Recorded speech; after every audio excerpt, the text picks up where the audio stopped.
Assalamualaikum warahmatullahi wabarakatuh.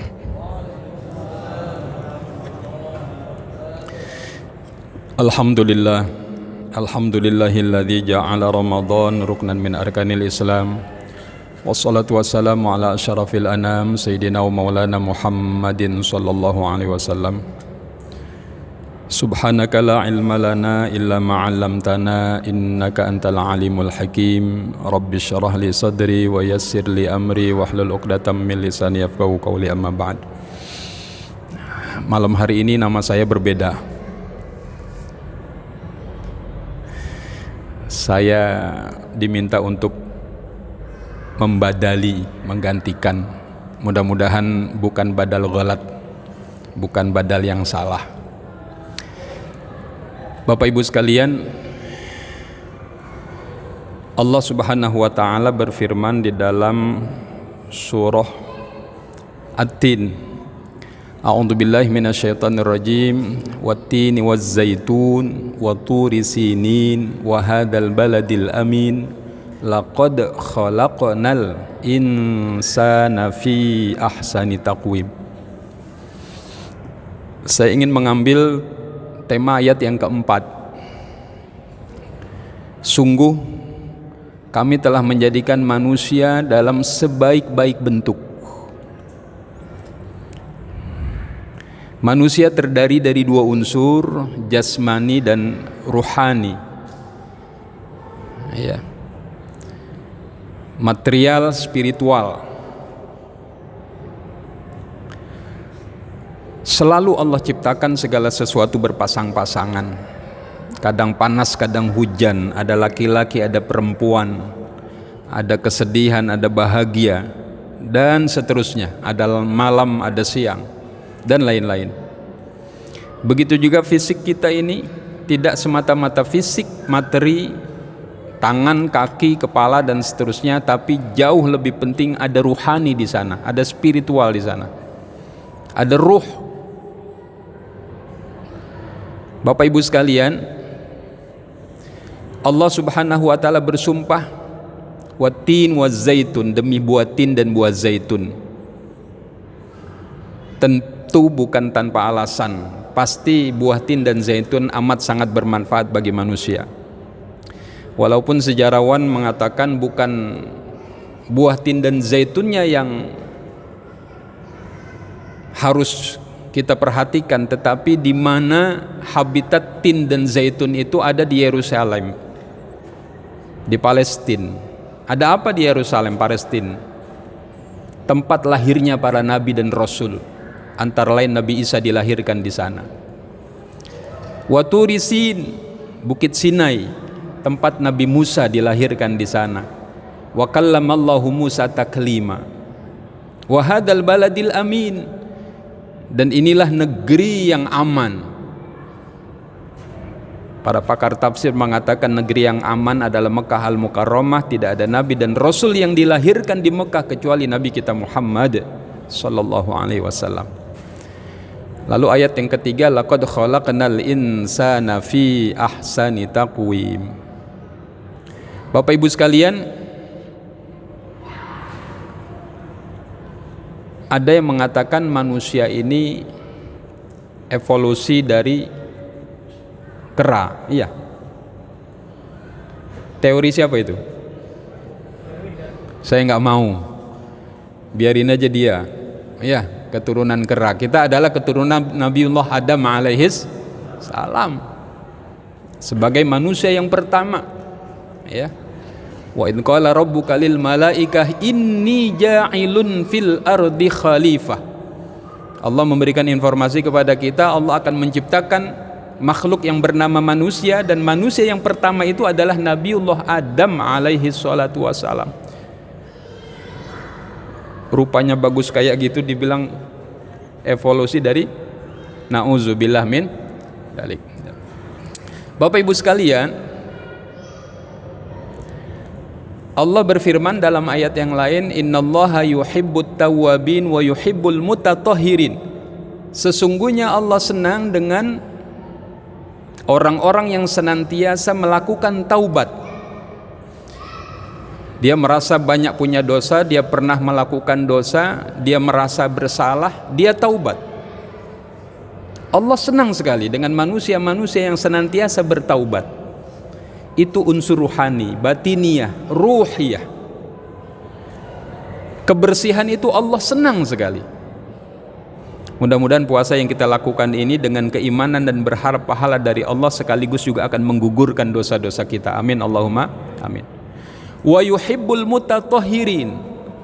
Allah senang juga, Allah senang sekali dengan mereka yang senantiasa mensucikan lahirnya. Karena itu kenapa diwajibkan berwudu sebelum kita sholat. Karena memang Allah itu suci, senang dengan yang suci-suci, senang dengan yang bersih-bersih. Sehingga kenapa mandi disunahkan, bahkan ada mandi yang wajib setelah berhubungan suami istri. Tentang sholat yang 5 kali sehari dalam semalam, Rasulullah pernah memberikan inspirasi kepada para sahabat, wahai sahabatku, seandainya di depan rumah kalian ada air yang mengalir jernih sekali airnya, dan kalian mandi 5 kali sehari di situ, apakah masih tersisa kotoran di dalam tubuh kalian? Tentu tidak. Tentu kita menjadi orang yang bersih. Nah, Bapak Ibu sekalian, puasa, Allah ingin membersihkan, mendetoksifikasi metabolisme tubuh kita. Ya Allah, 11 bulan makan dan minum kita, nggak pernah pre, nggak pernah libur. Apalagi yang suka janjian ngopi. Padahal menurut ilmu kesehatan, katanya, saya bukan ahli kesehatan, lambung kita ini bekerja lebih kurang 7-8 jam. Jadi kalau kita makan jam 7, 8, 9, 10, 11, 12, 1, 2, 3, kerja lambung baru selesai sebetulnya jam 3 sore. Tapi jam 12 kita sudah makan. Ketika kita makan jam 12, mestinya 1, 2, 3, 4, 5, 6, 7, 8. Jam 8 malam baru bekerja, ini baru selesai lambung kita. Tapi sebelum maghrib kita sudah makan. Dan itu kita lakukan selama 11 bulan. Alhamdulillah, Allah wajibkan kepada kita berpuasa di bulan suci Ramadan. Dan bukan hanya kita yang berpuasa.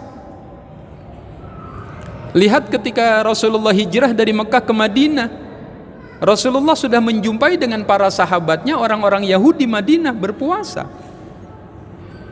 Kenapa mereka berpuasa? Ya Rasul, mereka berpuasa sedang mensyukuri kemenangan Nabi Musa atas Fir'aun. Apa kata Rasulullah? Nahnu haqqu bi Musa minhum. Kita lebih berhak terhadap Musa daripada mereka. Kita puasa. Itulah yang disebut dengan puasa Asyura, tanggal 10 setiap bulan Muharram. Lalu kemudian puasa Ramadan diwajibkan oleh Allah pada tahun kedua Hijriyah. Bahkan sering saya sampaikan, ya Allah, Rasulullah, orang yang dosanya sudah dijamin diampuni oleh Allah Subhanahu wa ta'ala, masih punya kekhawatiran gak sampai bulan Ramadan. Sering saya sampaikan ada doa yang viral, doa yang masyhur, yang sering kita dengar dari guru-guru kita, para alim ulama kita, bahkan kita insya Allah sudah hafal. Allahumma barik lana fi Rajab wa Sya'ban wa ballighna Ramadan. Ini doa sangat viral, sangat masyhur, sangat terkenal. Seolah-olah Rasulullah, karena Rasulullah juga manusia, ada rasa kekhawatiran gak sampai pada bulan Ramadan. Kenapa? Pasti ada sesuatu di bulan Ramadan itu. Pasti Ramadan itu nggak sama dengan bulan-bulan yang lain, sehingga Rasulullah begitu amat sangat ingin disampaikan lagi oleh Allah ke dalam bulan suci Ramadan. Bapak Ibu sekalian, sebagai penutup, mudah-mudahan kita tidak menyia-nyiakan waktu-waktu yang kita lalui bersama Ramadan, dan waktu itu benar-benar maksimal kita gunakan untuk ibadah. Paling tidak ada 2 kenapa Rasulullah begitu menunggu, menantikan dan ingin sampai pada bulan suci Ramadan. Tentu di sana ada malam Lailatul Qadar. Tapi selain itu, al-amalu mudha'afah. Amal ibadah yang kita lakukan di bulan suci Ramadan dihitung metik oleh Allah, dihitung cepat oleh Allah, dilipat gandakan oleh Allah Subhanahu wa taala. Seperti hadir di majelis ilmu seperti ini, subhanallah. Di luar bulan suci Ramadan, orang yang hadir di majelis ilmu, kata Nabi, afdalu min salati alfi raq'atin. Kata Nabi, lebih baik daripada 1000 rakaat salat sunnah di luar Ramadan. Kalau itu kita lakukan di bulan suci Ramadan, Allah lipat gandakan, mungkin 7 kali, mungkin 70 kali, mungkin 700 kali lipat. Subhanallah. Lalu kata Nabi yang kedua, hadir di majelis ilmu seperti ini afdalu min iyadati alfi maridin, lebih utama ketimbang menjenguk 1000 orang sakit. Subhanallah. Seumur kita sekarang ini mungkin ada yang sudah umur 30, 40, bahkan mungkin ada yang 60, 70 tahun. Kalau saya masih 25 tahun. Tapi dibalik, belum pernah mungkin kita sampai 1000 orang. Tapi keutamaan umat Nabi Muhammad ketika hadir di majelis ilmu, kata Nabi, lebih utama ketimbang menjenguk 1000 orang sakit. Itu di luar Ramadan. Bagaimana di bulan suci Ramadan? Subhanallah, maha suci Allah. Dan yang ketiga, orang yang hadir di majelis ilmu seperti ini, sebelum kita sholat sunnah tarawih, kita duduk di majelis ilmu seperti ini, afdalu min huduri alfi janazatin, lebih utama ketimbang mensolatkan jenazah 1000 orang. Itu di luar Ramadan. Sedangkan ini kita lakukan di bulan suci Ramadan. Allah lipat gandakan itu, Allah lipat gandakan. Maka dari itu, inilah jawaban ketika Rasulullah Shallallahu Alaihi Wasallam curhat kepada Allah. Kawan saya bilang, Ustadz, jangan-jangan kalau Rasulullah hidup zaman sekarang, ketika beliau mengatakan HP ada manfaatnya, jangan-jangan Rasulullah nulis status. Kata kawan saya. Tapi status Rasulullah, curhatan Rasulullah, nyaris tidak pernah memikirkan dirinya sendiri, tetapi yang Rasulullah pikirkan adalah kita umatnya. Apa curhat dari Rasulullah kepada Allah Subhanahu wa taala? Ya Rabb, ju'ilat ummati aksarul a'mar wa aqallul a'mal. Engkau jadikan aku dan umatku ini umurnya pendek-pendek dan amalnya sedikit-sedikit. Bagaimana mungkin kami akan bisa menandingi umat yang lalu yang umurnya panjang-panjang? Ada yang 250 tahun, Nabi Nuh 950 tahun, Nabi Adam dalam riwayat 1000 tahun lebih sedikit. Subhanallah.